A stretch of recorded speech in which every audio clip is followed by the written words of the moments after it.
अपने मन को स्वस्थ बनाने के लिए दुनिया के लोग इन दिनों कौन सा नया तरीका अपना रहे हैं और इस तरीके का भारत से क्या कनेक्शन है। अपने मन को स्वस्थ रखने के लिए अब आपको मनोवैज्ञानिकों के पास नहीं बल्कि गाय के पास जाना चाहिए। हालांकि हमारे यहां यह फॉर्मूला बहुत पुराना है, लेकिन आप तो जानते ही हैं हमारे देश में हमारे पास जो मौजूद है हमने कभी उसका महत्व समझा नहीं है। यानी आपको अपने घर के आसपास की किसी गौशाला या किसी फार्म पर जाकर एक गाय को गले लगाना है और ऐसा करके आप अपने मन से उदासी या डिप्रेशन या स्ट्रेस को दूर कर सकते हैं। विदेशों में यह ट्रेंड बहुत लोकप्रिय हो रहा है आजकल और वहां इसे काउ कडलिंग के नाम से जाना जाता है, यानी गाय को गले लगाना। अमेरिका में कई डेयरी फार्म्स लोगों को काउ कडलिंग की सेवाएं आजकल दे रहे हैं और लोग वहां आते हैं दूर दूर से इन गायों को गले लगाने के लिए। गायों को गले से लगाने की सुविधा देने वाले फार्म मालिकों के मुताबिक गाय का हार्ट रेट इंसानों के मुकाबले थोड़ा कम होता है और उनके शरीर का तापमान थोड़ा ज्यादा होता है इंसानों से। ऐसे में जब कोई इंसान गाय को गले लगाता है तो ये दोनों ही स्थितियां उसके दिमाग को रिलैक्स कर देती हैं। मेडिटेशन यानी ध्यान के दौरान भी दिल की धड़कन धीमी हो जाती है और ऐसा ही गाय को प्यार से छूने या उसके साथ खेलने के दौरान भी होता है। मनोवैज्ञानिकों के मुताबिक गाय के साथ समय बिताने से आपका आत्मविश्वास बढ़ता है और मन में छिपे हुए डर भी दूर हो जाते हैं। अमेरिका में लोग 90 मिनट की इस थेरेपी के लिए करीब 22,000 रुपए तक चुका रहे हैं। 90 मिनट की यह थेरेपी जिसमें गाय को गले लगाना है, इसके लिए अमेरिका में लोग 22,000 रुपए तक देने को तैयार हैं, दे भी रहे हैं। यूरोप और अमेरिका में यह थेरेपी निराश और एंजाइटी के शिकार लोगों की बहुत मदद कर रही है। स्विट्जरलैंड और नेदरलैंड्स में 3 घंटे तक काउ कडलिंग के लिए लोग लगभग 4,000 रुपए चुका रहे हैं और वहां इस प्रक्रिया को एक खास नाम दिया गया है जिसे कहते हैं काउम्युनिकेशन। आपने सुना होगा अंग्रेजी का नाम है कम्युनिकेशन। उस कम्युनिकेशन को उन्होंने कर दिया है काउम्युनिकेशन। काउ के साथ कम्युनिकेशन यानी गाय के साथ संवाद, अगर हिंदी में इसकी बात करें तो। हमारे देश में जब हम किसी भोले भाले व्यक्ति की तारीफ करते हैं तो अक्सर कहते हैं ये तो गाय की तरह सीधा है। गाय का यही सीधा और शांत स्वभाव अब दुनिया भर के लोगों को भा रहा है, उन्हें पसंद आ रहा है। भारत दुनिया का अकेला ऐसा देश है जहां गाय को मां का दर्जा दिया गया है, लेकिन अब ये गायें दुनिया भर के लोगों को भी मां की तरह प्यार दे रही हैं और उनके दिमाग को शांत बना रही हैं, उनके स्ट्रेस को कम कर रही हैं। ठीक वैसे ही जैसे जब आप अपनी मां की गोद में लेट जाते हैं तो आप सारी दुनिया के दुख दर्द भूल जाते हैं, सारी टेंशन, सारा स्ट्रेस आप भूल जाते हैं। यानी गाय अब सिर्फ भारत नहीं बल्कि जगत माता बनने की राह पर है।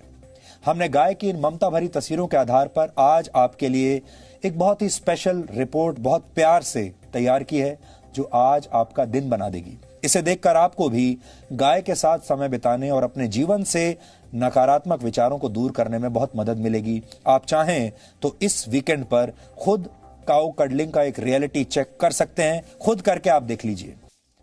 गाय को प्रेम करके खुद को स्वस्थ बनाने का जिक्र भारतीय चिकित्सा पद्धति में कई बार आता है, लेकिन यह प्रक्रिया विदेशों में जाकर तो काउ कडलिंग बन जाती है, जबकि हमारे देश में हम ही लोग इसे कोई महत्व नहीं देना चाहते। इसलिए गाय के महत्व को समझने के लिए आपको उसके आर्थिक पक्ष को भी आज समझना होगा।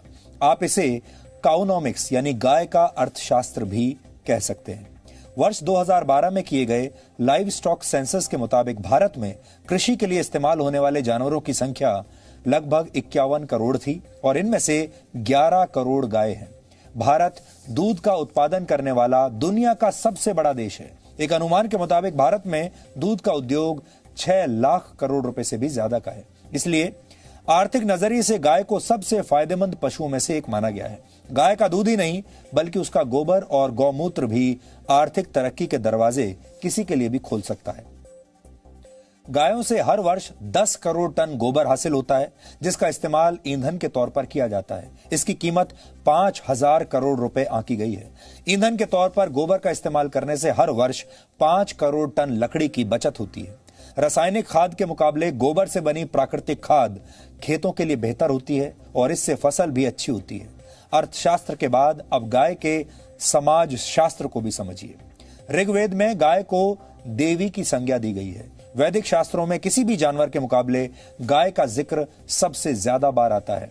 गाय से प्राप्त होने वाले दूध, घी, दही, गौमूत्र और गोबर को आयुर्वेद में पंचगव्य कहा जाता है, जिनका इस्तेमाल पूजा पाठ में भी होता है। वैज्ञानिक रिसर्च में भी यह साबित हुआ है कि गाय के दूध का सेवन करके कई रोगों का इलाज किया जाता है और आज भी बड़े बड़े शहरों में लोग गायों का दूध मुंह मांगी कीमत पर खरीदते हैं। गाय के दूध में प्रोटीन, कार्बोहाइड्रेट्स, मिनरल्स और विटामिन डी होता है। यह रोग प्रतिरोधक क्षमता को बढ़ाता है और लोगों को मानसिक तौर पर भी बहुत मजबूत करता है। यानी आपके शरीर को भी मजबूती देता है और आपके मन को भी मजबूती देता है। कुल मिलाकर गाय पर भले ही हमारे देश में अक्सर राजनीति होती रही है, लेकिन गाय का दूध, गोबर और गौमूत्र समाज के काम आता है। यानी गाय आर्थिक और सामाजिक तौर पर देश के लिए एक कामधेनु जैसी है। राष्ट्रपिता महात्मा गांधी ने एक बार कहा था कि हमें गायों को मारना नहीं चाहिए, बल्कि उनका रक्षक और दोस्त बनना चाहिए।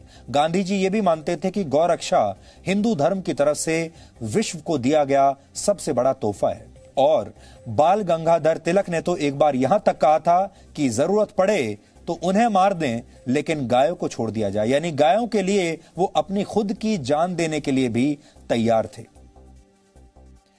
सिर्फ गाय को प्यार करना ही विदेशों में जाकर काऊ कडलिंग नहीं बना, बल्कि भारत का योग पश्चिम में जाकर योगा हो गया। और हमारे देश का हल्दी वाला दूध, जिसे आपकी मां हमेशा आपको पीने के लिए कहती रहती हैं, ये हल्दी वाला दूध जिसे आप बहुत लोकल समझते हैं, ये हल्दी वाला दूध टर्मरिक लाटे बन गया।